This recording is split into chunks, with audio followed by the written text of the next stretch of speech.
talvez quem não conheça bem o Salmo, ou os Salmos, não é?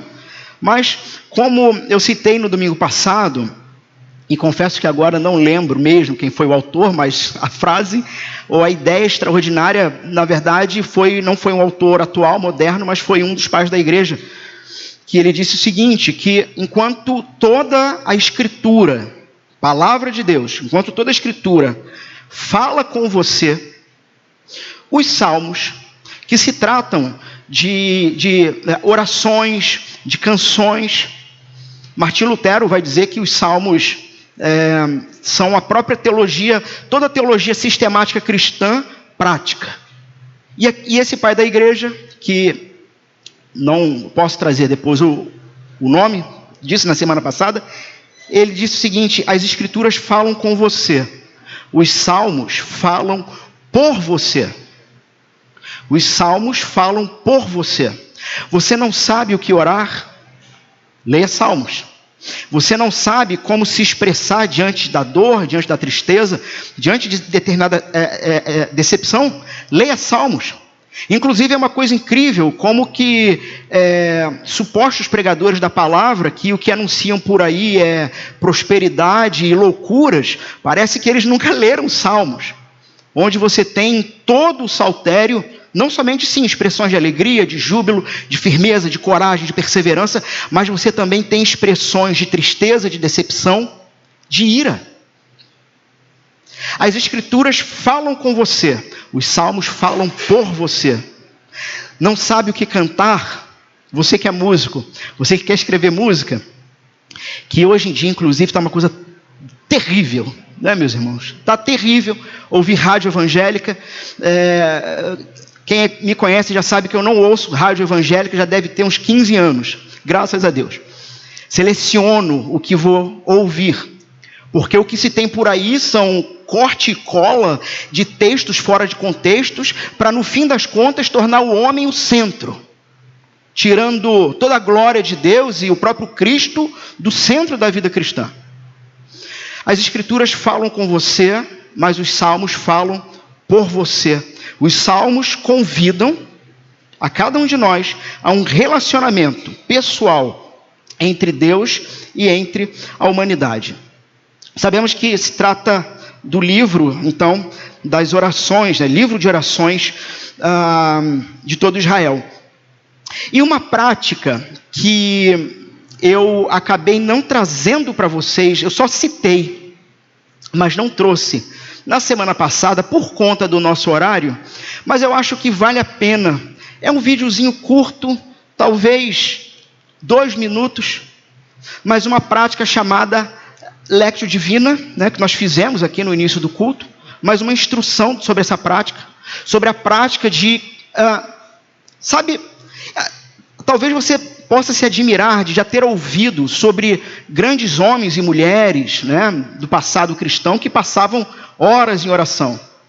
E talvez você um dia resolveu aceitar o desafio de orar, fechou a porta do seu quarto, como instrui nosso Senhor, e depois de 3 minutos você já não sabia mais o que falar. Pois é, os Salmos falam por você, porque disso se trata esse exercício que fizemos no início do culto e que nós indicamos que você faça em casa, que é a leitura bíblica e aprender a orar a Bíblia, a transformar o texto bíblico nas suas palavras, nas suas petições, no seu júbilo ou no seu pedido de socorro e misericórdia. Então, como é um vídeo bem curtinho, eu acho que vale a pena passar para que os irmãos tenham uma ideia dessa prática. Como praticar a Lectio Divina? Lectio Divina significa leitura orante. Em sua prática consiste em 4 passos. Para começar, separe um tempo discutido em um lugar calmo, e comece para a leitura de sua santa confessações. Temas para pensar apenas chora. Agora vamos para a prática. O primeiro passo é a leitura. Escolha uma passagem das Escrituras. Leia devagar, várias vezes, se possível, em voz alta. Durante a leitura, faça um exame minucioso dessa passagem. Deixe de lado sua percepção crítica, acadêmica, analítica, e coloque-se uma atitude de expectativa, permitindo que Deus livremente nos conduza para o caminho com Ele. Você deve aguardar que o Espírito Santo lhe mostre algo dentro do texto específico para você. Espere que algo atraia seu interesse, chame sua atenção, e então observe. Você procura algo que pareça muito relevante para si mesmo agora, na situação presente. Feito isso, prossiga para o segundo passo, a meditação. E aqui podem existir dois tipos. Um acontece pelo uso da imaginação, colocando-se no interior da cena bíblica. Se for uma narrativa, claro, pensando em como teria sido ver os acontecimentos e ouvir as palavras ao vivo. Se Jesus estiver presente na passagem bíblica, imagine-o olhando dentro de seus olhos e dirigindo-lhe a palavra. O segundo tipo de meditação consiste em repetir as palavras reais para si mesmo, ponderando no significado de cada uma delas ou de cada frase. De qualquer forma, a meditação é basicamente uma atividade cognitiva e intelectual, mas o objetivo, independentemente do método, é começar a experimentar o amor de Deus.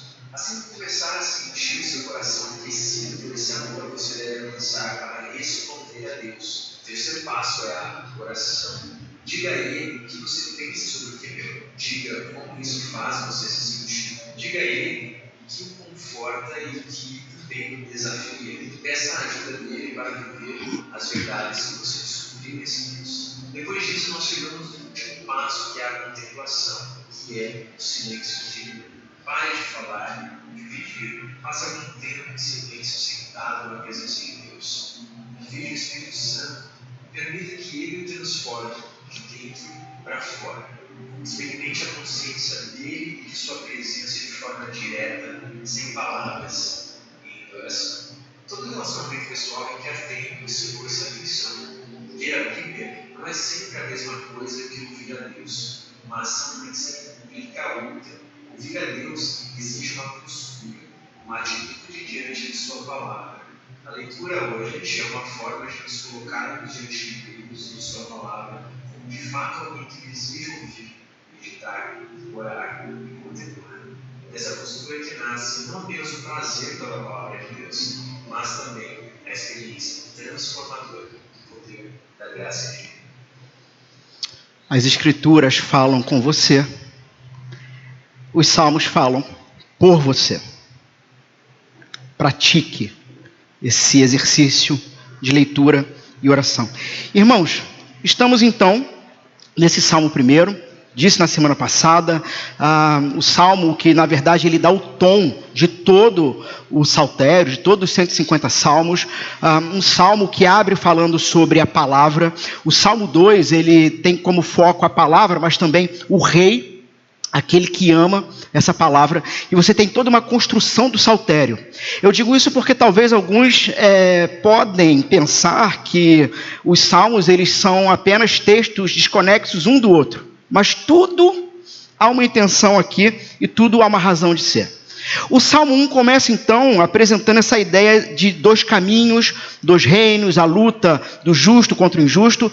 Ele pode ser dividido em três grupos de temas diferentes. Então, espero que você esteja com a sua Bíblia aberta, e é bom sempre que você esteja e confira o que eu vou falar, para que você nunca seja enganado em nada e por ninguém. Nós temos então o verso 1 e o verso 2, o que a gente poderia chamar de a causa de uma vida feliz, né?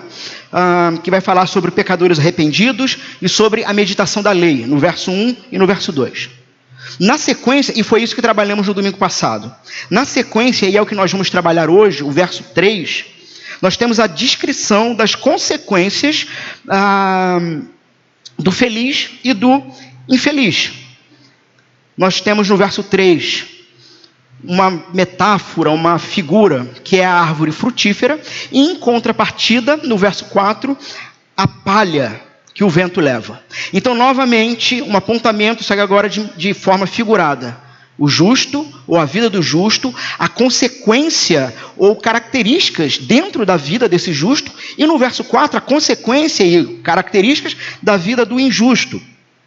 E a última parte, que vai do verso 5 ao verso 6, nós temos consequências agora claramente apresentadas.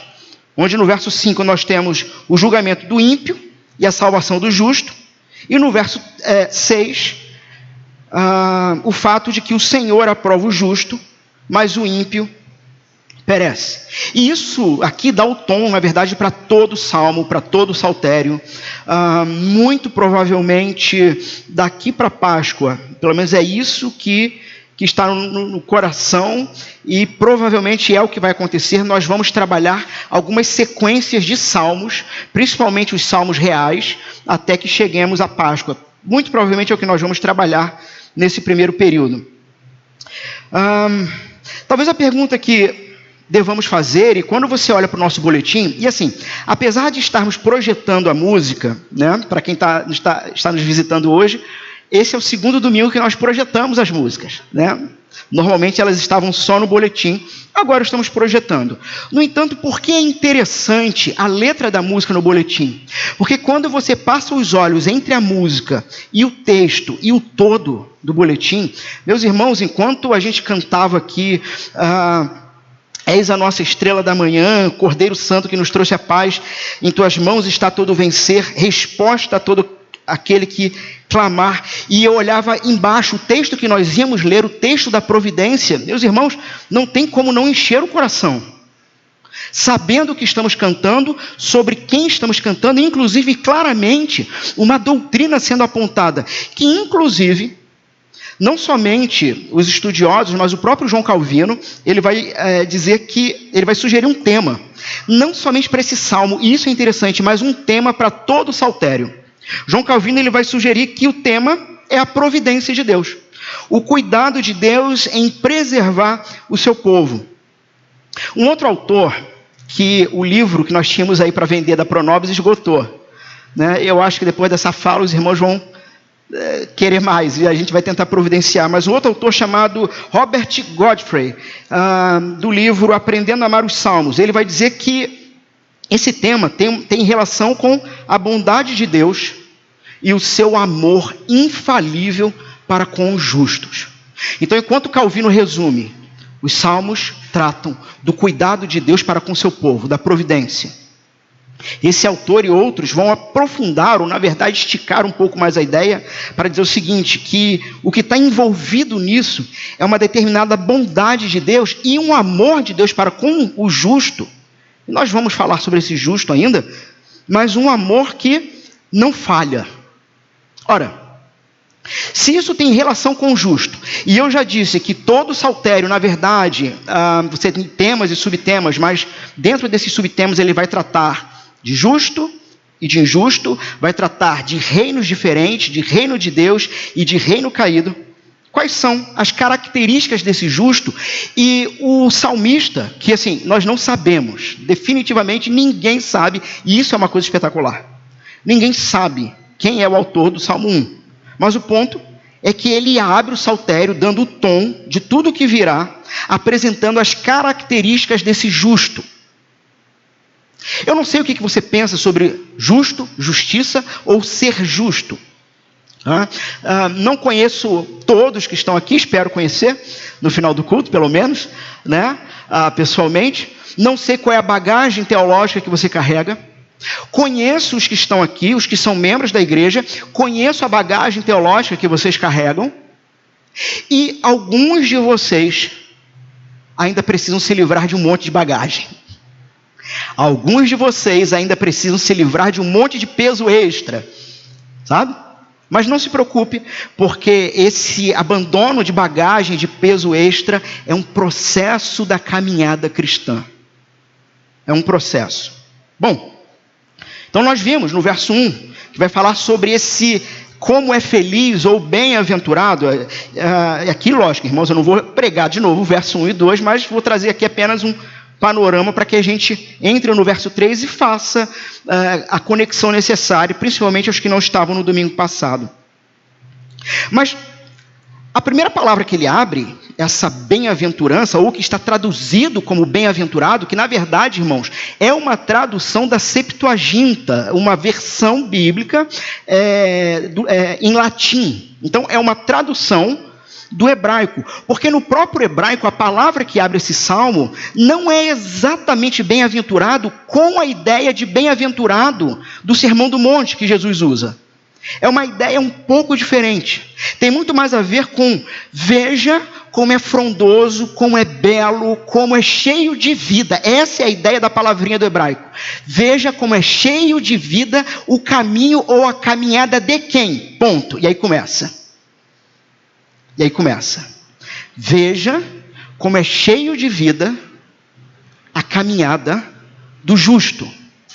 Quem é o justo? Aquele que. E aí ele começa então com as características. Então, esse justo trata-se de alguém que ouve a palavra de Deus, num contraste, numa contrapartida ao conselho do ímpio. Falamos bastante sobre esse tema no domingo passado. Então ele está atento à palavra de Deus e não ao conselho do ímpio. Ele vive a palavra de Deus, ou a partir da palavra de Deus, e não a partir do comportamento do pecador. Falamos na semana passada que, inclusive, nós temos uma progressão aqui, né? O ímpio, o pecador e o zombador. Vai ter um pai da igreja, um dos pais da igreja, que ele, inclusive, a palavra para zombador ou escarnecedor teria uma conotação de gangrenado. Sabe? É o fundo do poço. Gangrenou, apodreceu. É esse. A ponto de que, quando diz o justo, o bem-aventurado, o de vida frondosa, é o que não se assenta, ou seja, não faz morada e não vive, de fato, como esse que apodreceu vive, deliberadamente e intencionalmente escarnecendo de Deus. Mas, pelo contrário, ele ama a palavra de Deus, em oposição à vida do escarnecedor, a uma vida de desprezo por Deus e desprezo pela palavra de Deus. E vimos então no verso 2 que, por que tudo isso? Por causa de um certo amor que ele tem, que não se trata, e isso é interessantíssimo, não se trata de vaidade intelectual. Esse que tem essa vida plena, que não anda, não ouve e não se assenta, mas que ama a palavra de Deus, o interesse que ele tem pela palavra de Deus não se trata de questões intelectuais. Por que eu digo isso? Porque eu não sei se é sabido por todos, mas por muitos é sabido que uma linha teológica chamada reformada, doutrinas reformadas ou doutrinas calvinistas, apenas como uma referência a João Calvino, como uma homenagem a um dos reformadores, né? Mas mais popularmente conhecido como a teologia reformada, a qual, inclusive, é a teologia desta igreja, por ser a teologia da igreja presbiteriana do Brasil. A teologia reformada, ela tem uma capacidade de aguçar curiosidade intelectual e criar paixões e discussões que, no fim das contas, não levam a lugar nenhum. E quando isso se torna assim, e inclusive se torna perigoso? Quando, de fato, aquele que está se aproximando de Deus e da sua palavra, não o faz pelo simples desejo de estar com o Senhor e de ter o Senhor, sabe? De fazer valer aquele texto, eu serei o teu Deus e você será o meu povo. E eu gosto muito dessa teu Deus e meu povo por causa da ideia de posse, porque a ideia do texto é essa, é meu, é minha posse, é o meu Deus, e eu sou dele, é propriedade exclusiva dele. Só que quando o adorador se aproxima do Senhor por mero interesse intelectual, vaidade das vaidades, tudo é vaidade, e esse sujeito vai se perder em algum ponto da caminhada, precisando retornar. Mas ao contrário disso, então, o caminho do justo é o caminho de alguém que medita na palavra dia e noite, de modo que a sua mente e o seu coração ficam saturados da palavra. Inclusive, é exatamente por isso que ele ouve o conselho da palavra, vive a partir da palavra, e todo o seu ambiente é construído em torno da palavra. Nós temos aqui uma ode à palavra do Senhor, né? Palavra essa que nós, inclusive, para os cristãos talvez mais instruídos, que eu creio que seja a maioria aqui, se não todos, é a palavra que vai encarnar o verbo de Deus, a vontade de Deus. Falei aqui em um dos domingos, fazendo uma metáfora para que vocês entendam, com a impressora 3D. O que antigamente nós só tínhamos em 2D numa tela, ou muito mal 3D, mas ainda assim não havia um relacionamento com aquilo, era uma tela e um desenho.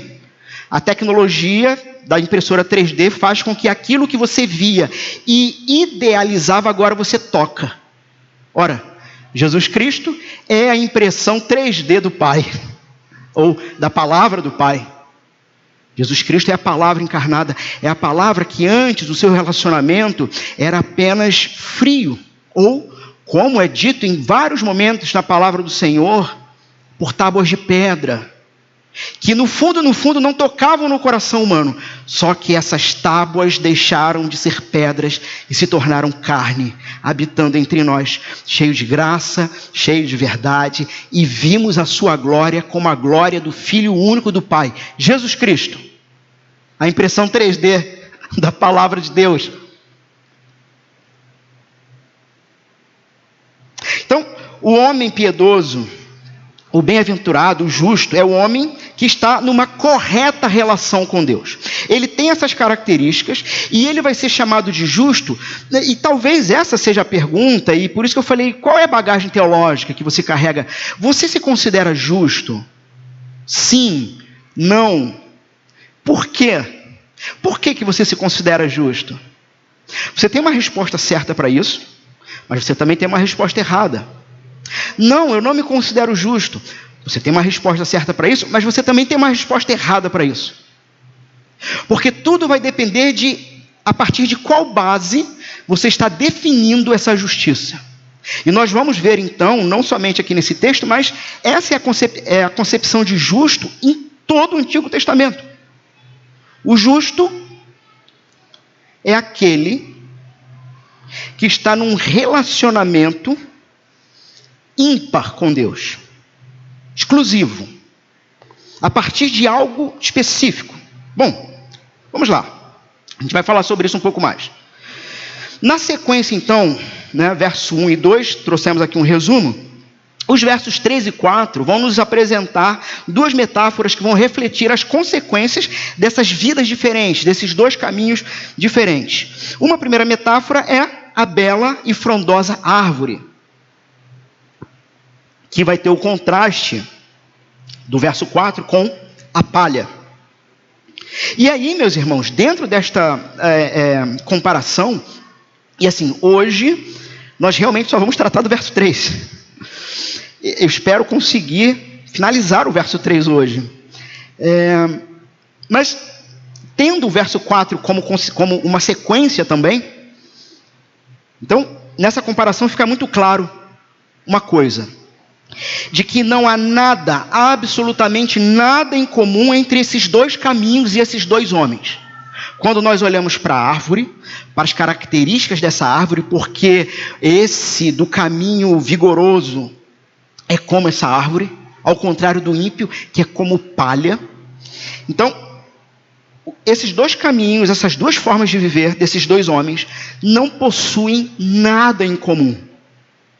Embora a gente tenha que lembrar que é a nossa missão ir atrás deste que é palha, ir atrás deste que é o ímpio, para que haja conversão.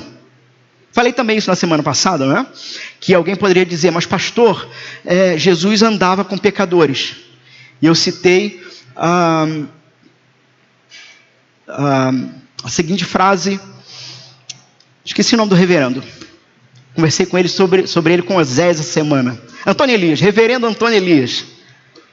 Quando ele dizia o seguinte, sim, Jesus andava com pecadores, mas não para aumentar o número deles, e sim diminuir. Logo, essa também é a nossa caminhada. Sim, de uma certa forma, se o Senhor disse que temos que fazer discípulos e instruí-los ao ponto de trazê-los para dentro da aliança pelo batismo, como que nós vamos fazer isso se não andarmos com Ele? Só que a diferença está em quem influencia quem, né? Então, hoje nós vamos, como eu já disse, nos deter no verso 3, o que nos leva à pergunta: como este homem chegou a esta envergadura de viver pelo conselho da palavra? Como que isso aconteceu? A partir do quê? De construir sua vida a partir da palavra. Como se deu isso? Como que ele chegou a esse ponto de amar ardentemente essa palavra? Talvez uma boa pergunta, inclusive, já fazendo conexão com a pergunta anterior: há algum mérito desse homem para tudo isso? Novamente, eu faço a pergunta para você pensar por um instante: você é justo? Sim? Não? Por quê? Quando a gente olha aqui para a ilustração da árvore, meus irmãos, a pergunta mais simples é: como uma pessoa se torna semelhante a essa árvore? Como é possível? Ele, verso 3, ele é como árvore plantada. Veja, meus irmãos, não é uma árvore selvagem, mas é uma árvore plantada, escolhida, considerada como propriedade daquele que plantou. Não se trata de uma semente que caiu, sabe, a ermo, por acaso, pelas forças ocultas do universo, né? E ali nasceu com essas características. Mas se trata de uma árvore cultivada e protegida. E veja, inclusive, é interessante a gente lembrar, a partir dessa árvore, também do que Jesus falou sobre plantada por Deus. Quando ele disse que toda planta que meu Pai Celestial não plantou será arrancada. Por quê? O justo é como uma árvore que foi plantada, intencionalmente plantada. Então, meus irmãos, é impressionante o fato de que o texto diz que nós vamos ser alguma coisa, ao invés de fazer alguma coisa como resultado de ter prazer em meditar na palavra de Deus. Lembra do verso 2? Antes, ao contrário do ímpio, o seu prazer está na lei do Senhor, na palavra do Senhor. E na sua lei, na sua palavra, ele medita dia e de noite. E aí você vai ter consequências disso. E as consequências disso não é que ele vai fazer coisas, mas é uma transformação. Na verdade, no final de toda a história, vamos entender que tudo aqui parte de uma transformação. Parte de ser. Ser. Então o texto vai dizer 4 coisas aqui. Que primeiro, seremos plantados. Ou seja, a ideia de sermos fortificados, estáveis, enraizados, sólidos e fortes. Não somente plantados, mas frutíferos. Que vai ser o resultado então de sermos plantados, bem plantados e crescermos. Sermos firmes. Por quê? Mesmo no dia da dificuldade, mesmo no dia mau, a alma, que é como essa árvore, se manterá firme e destemida. Porque quem a plantou num lugar específico, com uma corrente de água específico, onde essa é a ideia do texto, e nós lemos, inclusive, na liturgia, logo no iniciozinho dela, da Lectio Divina, de Jeremias 17, essa ideia de que mesmo que houver deserto, mesmo que houver seca, essa árvore é firme, não murcha, é mantida. Agora, ela não é mantida por ela mesma, mas pelas características daquele que a plantou e aonde ele a plantou. E por fim, seremos prósperos. Um tema tão complicado hoje em dia de falar, não porque não seja um tema bíblico, mas porque tem muito louco por aí que enlouqueceu com esse tema. prosperidade a partir dos pressupostos cristãos, a partir do reino de Deus, e a Bíblia fala sobre isso, o texto está falando sobre isso, em vários níveis e sentidos. Os propósitos de Deus se cumprem na vida desse justo. Muito bem, então, meus irmãos, inicialmente, essa árvore, para a gente começar a trabalhar o texto, essa árvore, ela foi plantada. E isso é interessante, seguindo uma tradução mais fiel do texto em hebraico, e alguns autores vão traduzir assim, você tem esse mesmo sentido, mas se você traduz com essa outra palavrinha, algumas coisas parecem que fazem mais sentido. Ao invés de plantado, transplantado, que nos dá a ideia de algo que já existia, que de alguma forma já estava vivo, já estava em algum outro ambiente, e ele é retirado dali. Eu não entendo muito de... não sei nem o nome da arte, de jardinagem. Não sei se tem outro termo. Alguns irmãos aqui entendem mais do que eu. Mas a ideia de você ter que plantar ou transplantar algo que já é para um outro solo e um outro terreno, e todo o trabalho que isso envolve, o texto está nos apresentando um Deus que providencia todo o ambiente necessário e seguro para o crescimento dos seus filhos. Meus irmãos, teologia da prosperidade fica muito pequena perto dessa realidade, perto dessa afirmação bíblica. Deus providencia, Ele vai cavar, Ele vai deixar a terra solta, sabe? Ele vai se dar o trabalho, Ele vai, para usar a metáfora, sujar os joelhos de terra, as mãos. Depois que colocar essa planta no lugar, Ele vai ter que apertar essa terra, deixar essa planta firme. Ele é como a árvore transplantada junto à corrente das águas. Então nós vemos que aqueles que se afastam dos ímpios, no sentido que o verso 1 colocou, né? Não se afastar porque não quer ter contato com eles, mas se afastar no sentido de não se permitir ser influenciado por eles. Essa é a ideia.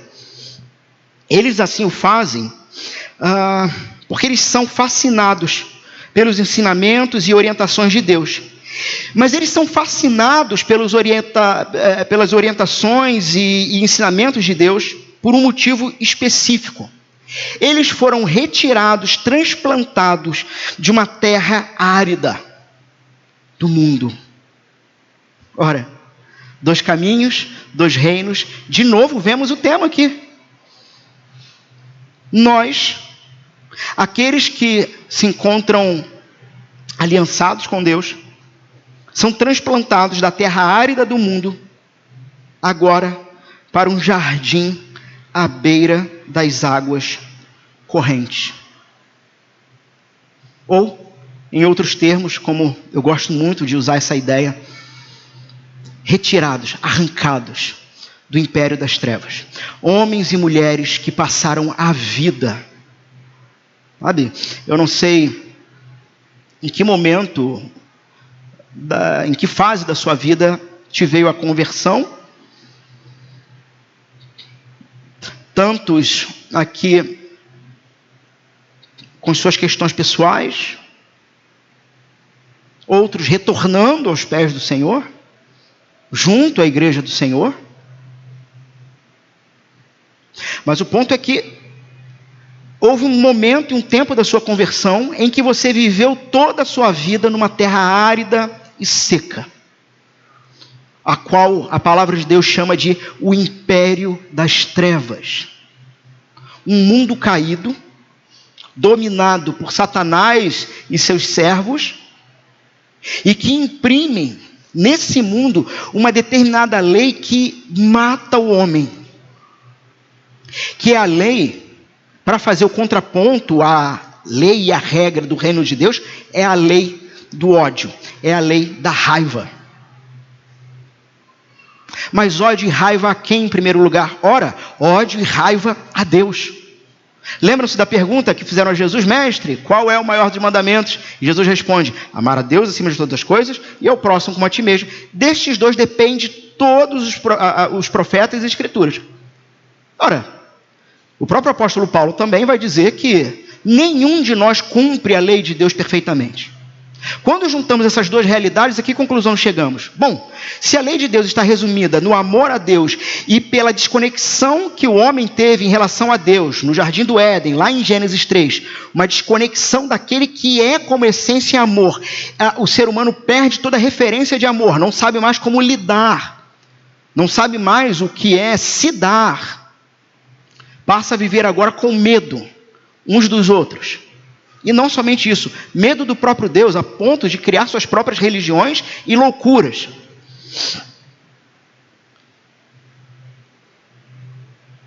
Ele se encontra no império das trevas, que é exatamente um ódio a Deus e uma vida de medo de uns para com os outros.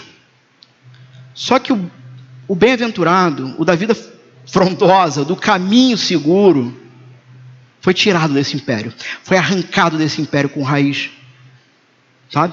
E regado com o sangue de Jesus, num novo chão, numa nova terra.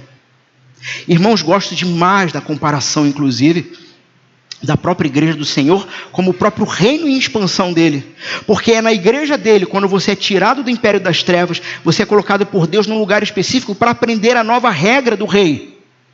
Qual é a nova regra do rei? Amor ao Senhor e amor ao próximo. E onde eu aprendo essa regra? Em casa?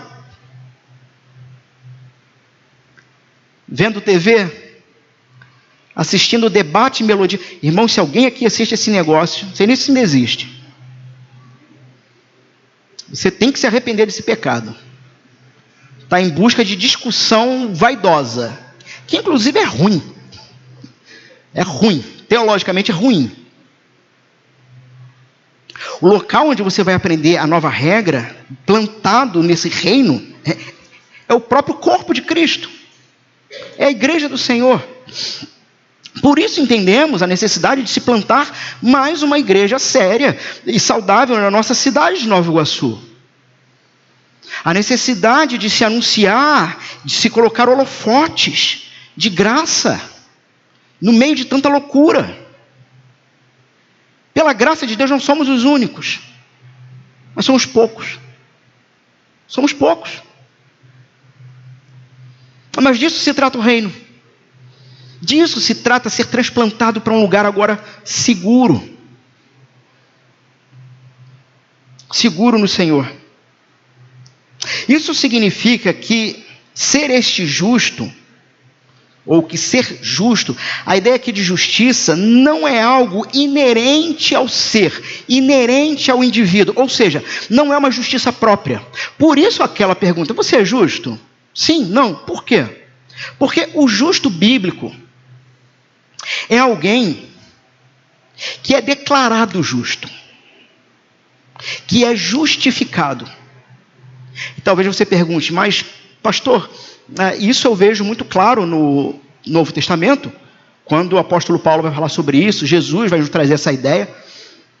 Então o Novo Testamento parece deixar isso muito claro, somos justos, justificados nele.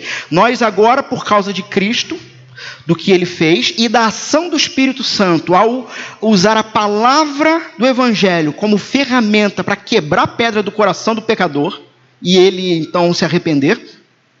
Tendo isso acontecido, ele é tornado, então, chamado de justificado, tornado justo, e a ideia é como se ele carregasse agora um diploma, um green card celestial.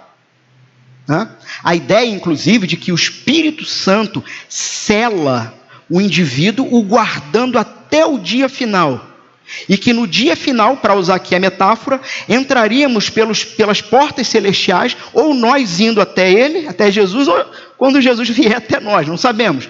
Mas o ponto é que quando encontrarmos com ele, para termos acesso ao reino dele, esse green card vai ser exigido, esse passaporte, essa medalha, esse diploma. Vou ter que apresentar um diploma, para usar metáfora, tá, irmãos? Não é isso não, é metáfora. Mas e o que esse diploma está escrito? tornado justo. E Jesus, Filho de Deus, com sangue ali. O justo é aquele, da mesma forma do Novo Testamento, também sempre foi a mesma forma no Antigo Testamento. É aquele que se encontra dentro de um pacto, de uma aliança com Deus. O justo é aquele que é pactuado com Deus. O justo não é justo porque ele é bom. Novamente a pergunta para você pensar: você é justo? Não, pastor, eu não sou. Então você não é crente. Embora tem muitos aí que se afirmam justos e crentes, mas não são. Não são. Você é justo? Sim, pastor, eu sou um justo, assim como diz a palavra. Por que você é justo? Porque eu não falto um culto. Porque eu sou fiel nas entregas. Porque fui batizado. Eu sou justo porque eu não perco uma ceia. Eu sou justo porque eu ajudo os necessitados. Meu irmão, se você é justo por isso, você não é justo. Meu irmão, você é um justo? Eu sou um justo. Por que você é um justo? Porque o Senhor, graciosamente, me colocou num pacto de aliança. Um pacto firmado, orquestrado, organizado e sacramentado a partir de sangue santo, que não é meu. E dentro desse pacto, ele me coloca lá. E ele diz o seguinte: anda comigo. Vive a partir de mim, constrói a sua vida em torno da vontade do meu Pai. Olha que paralelo interessante, bem-aventurado aquele que é o pactuado. É o que definitivamente tomou uma decisão diante de Deus e dos homens de abandonar processos ou falsos processos religiosos, de falsas religiões que tentam imprimir no homem a sua responsabilidade em ser salvo. Como se o morto pudesse, por conta própria, levantar do túmulo e dizer: estou aqui, agora eu vou te seguir.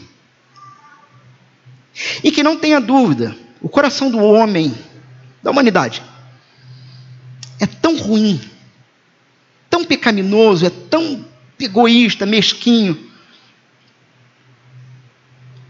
que esse homem ainda teria coragem de, ao entrar nas portas celestiais, ou pelo menos dando de cara com os muros, né? Mandar chamar Deus. E talvez o anjo chamaria Deus. E esse que passou a vida inteira se achando melhor e mais santo do que todos, porque vivia uma religiosidade fria e morta, pegaria Deus pelos colarinhos, levantaria, se fosse The Rock, né, aquele ator bem forte, levantaria Deus, sacudiria e diria o seguinte: como você não vai me deixar entrar? Eu vivi a vida inteira como um justo. Eu fiz tudo o que você mandou. Como que você não vai me deixar entrar? A resposta de Deus seria a seguinte: eu nunca te conheci. Você viveu para sua satisfação religiosa. Você viveu para jogar na cara de quem passasse pela sua vida de que você é melhor. E mais, você viveu realmente achando que me obrigaria a aceitar as suas obras imundas, porque é assim que a palavra de Deus chama as obras humanas: trapos sujos de imundícia. Então, ser justo não é algo inerente a ele, não é uma justiça própria, mas, segundo essa metáfora da árvore que ela é plantada, é algo que acontece com o indivíduo, é algo que nos é feito. Então, meus irmãos, veja, o justo, essa árvore que se compara a esse justo, que se compara a esse servo de Deus, não se trata de algo natural. Temos uma árvore que ela foi colocada por alguém ali, transplantada junto ao ribeiro de águas. Veja, meus irmãos, não se trata de um crescimento natural. Alguém foi ali e preparou esse lugar. Da mesma forma, é assim que alguém se torna um cristão. É do mesmo jeito. É assim que alguém é tornado justo diante de Deus. Meus irmãos, ninguém nasce cristão. Ninguém nasce cristão. E eu já falei isso aqui de púlpito, mas é bom relembrar. Essa história de que somos um país cristão é uma das maiores balelas que foram propagadas durante 4 anos nesse país. E olha que eu votei de novo no sujeito. E tem meus motivos para isso. Mas essa história de que somos um país cristão é uma das maiores mentiras, engodos que ouvimos nos últimos 4 anos. Você não é cristão porque nasceu numa família cristã. Você não é cristão porque nasceu numa família cristã. Pastor, alguém podia perguntar, e como é que fica a doutrina do batismo dos bebês dos cristãos? Como é que fica essa doutrina nessa história? Resposta. E escrevi essa resposta pensando nos meus filhos. Meus filhos possuem uma aliança com o Senhor por ordem bíblica e restrita do próprio Deus nas Escrituras. Disso se trata o batismo dos bebês dos cristãos.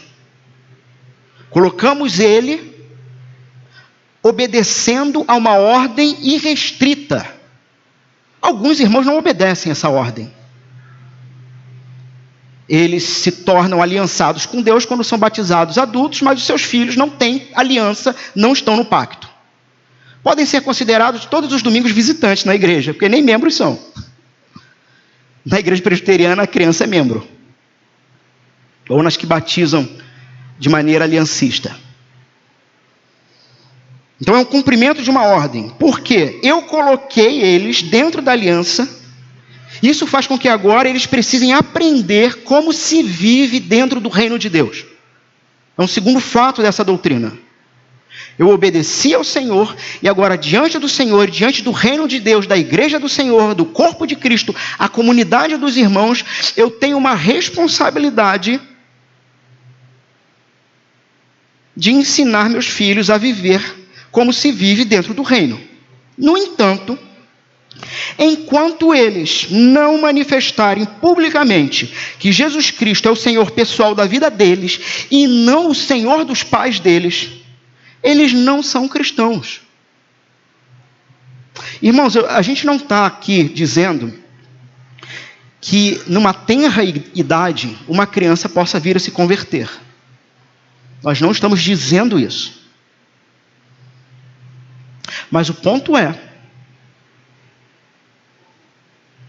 que ninguém pode se considerar cristão se de fato não houver certas características. Já falei aqui uma vez sobre como se dá uma conversão. E usei uma metáfora de uma planta também. Como se dá uma conversão? Para que isso fique claro. É como lançar de uma semente. Você lembra lá na sua época de escola que tinha na matéria de ciências, tinha um projeto, né? Você tinha que pegar um vasinho de barro, encher de algodão, aí botava um feijãozinho, né? Jogava água e via no que dava. Lembram disso? Pois é. A conversão é igualzinho. Você pega uma semente, bota na terra, ou no caso o algodão, rega, deixa na sua janela. Vocês já tiveram uma experiência, por exemplo, para quem tem filhos aqui, eu sei que já teve, mas é para você lembrar. Você já teve essa experiência? Talvez quem não tenha filhos também, mas pode ter tido essa experiência. De um dia para o outro. Um dia para o outro. De repente tu olha para a criança, ela está falando mais, ela deu uma esticada, tu virou outra criança. Para quem não teve essa experiência, isso acontece. E não é porque a gente não está prestando atenção, mas acontece. Da mesma forma, para quem talvez tenha planta em casa ou coisa parecida, você já teve uma experiência de... Você está lá no dia a dia, a planta está ali. De repente, por algum motivo, você olha e algo mudou naquela planta. Só que você não percebeu. Conversão é a semente do Evangelho jogada no fundo do coração humano. Você rega. Tu convida o sujeito para vir para a igreja, ele vem. Às vezes não vem. Mas aí não vem, tu vai atrás dele. E aí começa o estudo bíblico. Ora com ele, aconselha e coisa e tal. Você rega e parece que não está dando nada. Estou regando esse feijão aqui, já tem 2 semanas. Morreu. E aí um dia, quando tu olha para o vaso de planta, a terra abriu, saiu uma pontinha, um broto verde. E você olha para aquilo e fala, vingou, deu vida. Publicamente, converteu. Havia um processo de transformação do Evangelho dentro, que ninguém via. Mas só o indivíduo sabia que alguma coisa estava mexendo dentro dele. E teve um dia que talvez ninguém esperava, uma pregação, uma canção, uma leitura de um texto. O sujeito, a escama dos olhos cai, o coração que era de pedra despedaça e se torna carne pujante. Correntes que prendiam as pernas, a carne, o mundo e o diabo, são quebradas e destruídas. O sujeito se percebe livre, liberto, ele olha para um lado e para o outro e fala assim, para onde eu irei, se só o Senhor tem as palavras de vida eterna? Gente, eu sou cristão, eu aceito Jesus, tá? Para as igrejas que tem o apelo. Quando é real a conversão, essa ideia do levantar a mão e dizer publicamente, eu sou cristão, é o broto. Vingou. Está vivo. Uma árvore plantada junto a ribeiros de água.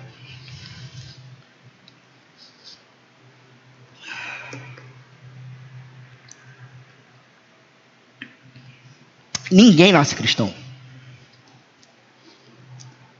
E usando ainda a ilustração dos filhos, eu como pai, não posso simplesmente descansar no fato de que minha filha frequenta a igreja. Não posso simplesmente descansar no fato de que, por exemplo, ela tem uma boa educação e que ela não xinga. Quantos se acham cristãos porque não xingam? Quantos vão para o inferno sem nunca ter pronunciado um palavrão?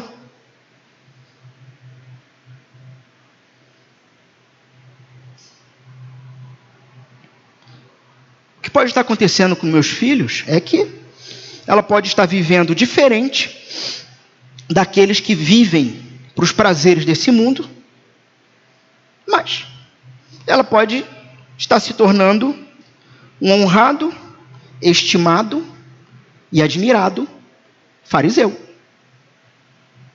que vai para o inferno,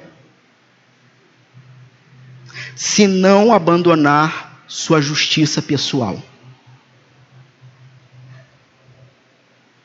Se não houver claramente as evidências do Evangelho de Jesus no discurso e na vida dos meus filhos, certamente eles não serão de fato cristãos. E esta mesma realidade se aplica a mim e a vocês. A mesma realidade. Então o discurso do cristão é de arrependimento e fé. Mas também o modo de viver tem que condizer com esse discurso. O modo de viver é a partir da graça, é a partir da misericórdia, uma graça e misericórdia que veio sobre nós e que também nós despejamos para aqueles que passam pelas nossas vidas.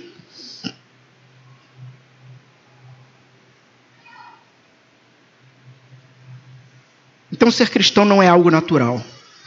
Efésios 2:3, somos todos por natureza filhos da ira. Romanos 3:10, não há um justo, nenhum sequer. Salmo 51, todos nascemos em pecado, formados em iniquidade. Nada que qualquer de nós possa fazer nos torna cristãos, não importa quão virtuosa seja a sua vida. Será que alguns de vocês aqui ainda acreditam que se tornam cristãos por fazerem alguma coisa? Você não se torna cristão nem por orar, nem por ler a Bíblia. Vou fazer um sujeito ser cristão. Vou prender ele numa masmorra, um quarto. Só vou deixar uma Bíblia com ele. Você não se torna cristão por fazer o bem, nem mesmo por dar todos os seus bens para alimentar os pobres. Faça o que você quiser, faça o que você puder, você ainda não pode se tornar um cristão. Uma árvore não pode plantar a si mesmo. É preciso que alguém a plante. E é exatamente isso que acontece com todo cristão, com todo aquele que se torna uma pessoa justa e piedosa. O cristão é aquele que foi transplantado do império das trevas para o reino do Filho do seu amor.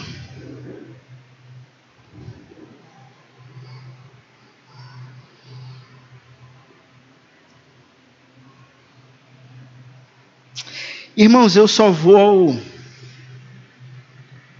completar aqui hoje com os irmãos a parte B. A parte B da primeira frase.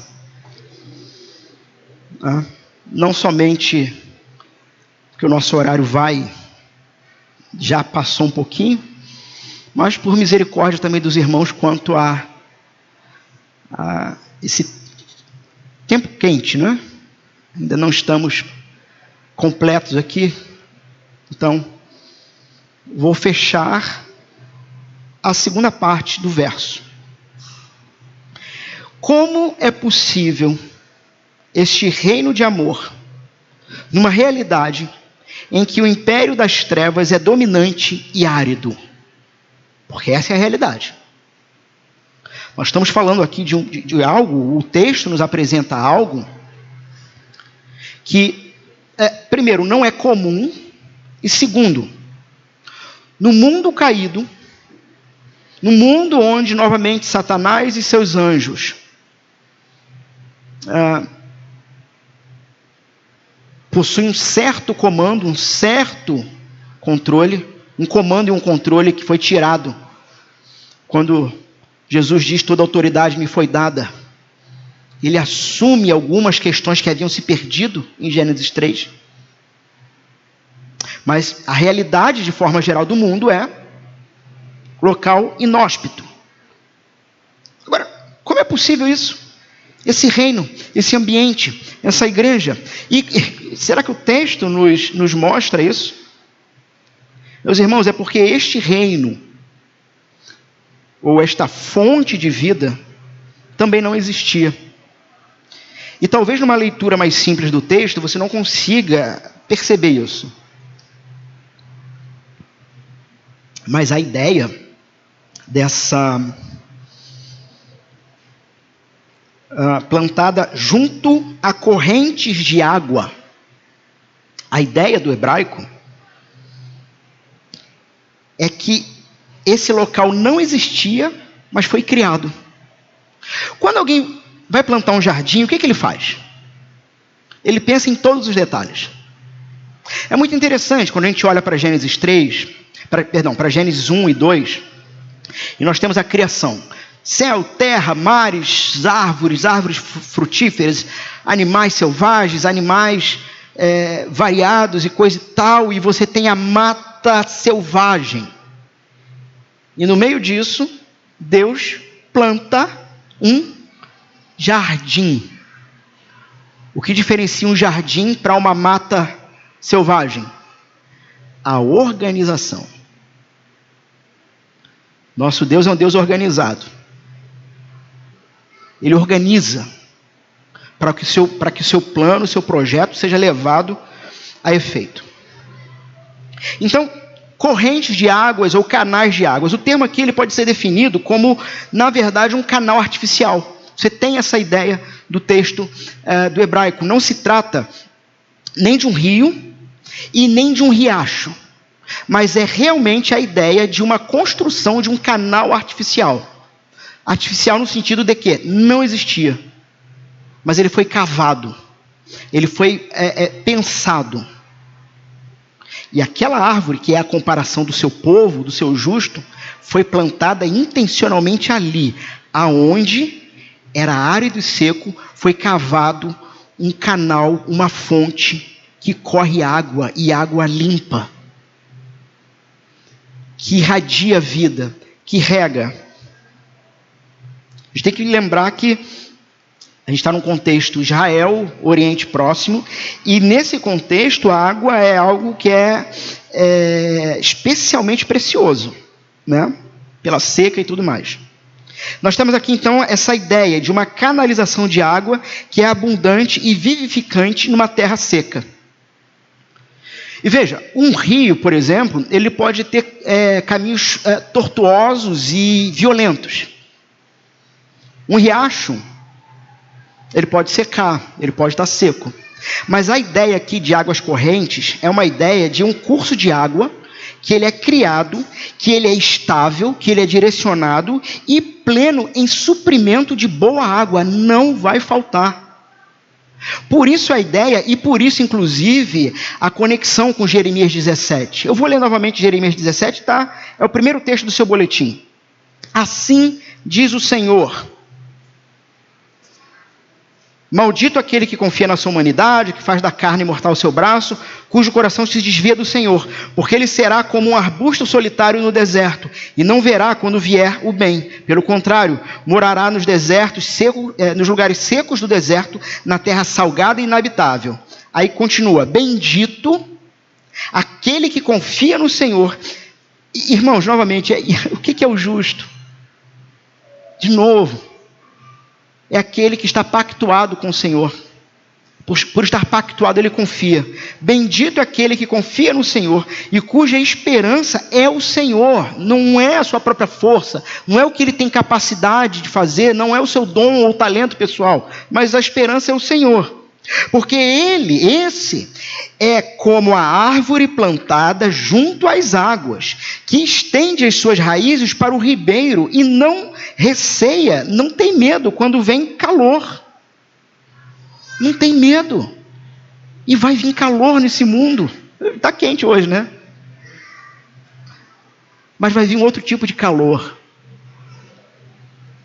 O que a gente, na verdade a palavra vai chamar do dia mau. Não receia quando vem o calor, porque as suas folhas permanecem verdes. E no ano da seca, não se perturba, nem deixa de dar fruto.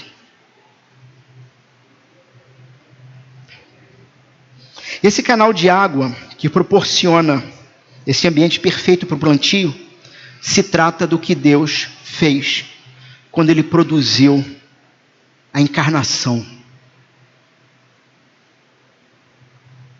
Quando ele enviou seu Filho de glória eterna e o fez nascer do ventre de uma virgem para visitar ou tabernacular com seu povo, Emanuel.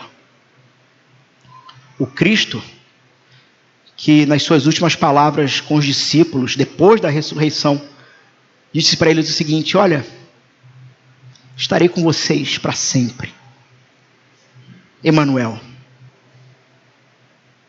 Esse é o canal criado. Isso é o ato de Deus, e é exatamente isso que nos torna cristãos. Isaías 53:6, o Senhor fez cair sobre ele a iniquidade de todos nós. 2 Coríntios 5:21, aquele que não conheceu o pecado, Jesus, Deus o fez pecado por nós, e para que nele fôssemos feitos justiça de Deus. Deus lançou os nossos pecados sobre o seu Filho, o feriu e o abateu.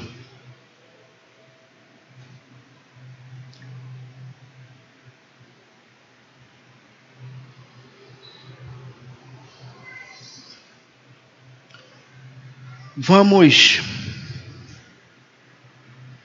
talvez trabalhar uma ou duas aplicações e vamos encerrar hoje, né? Espero deixando esse desejo dos irmãos ou nos irmãos para continuarmos essa jornada no domingo que vem.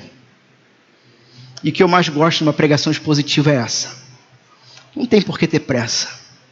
Vamos sorver cada detalhe do texto que nos for possível.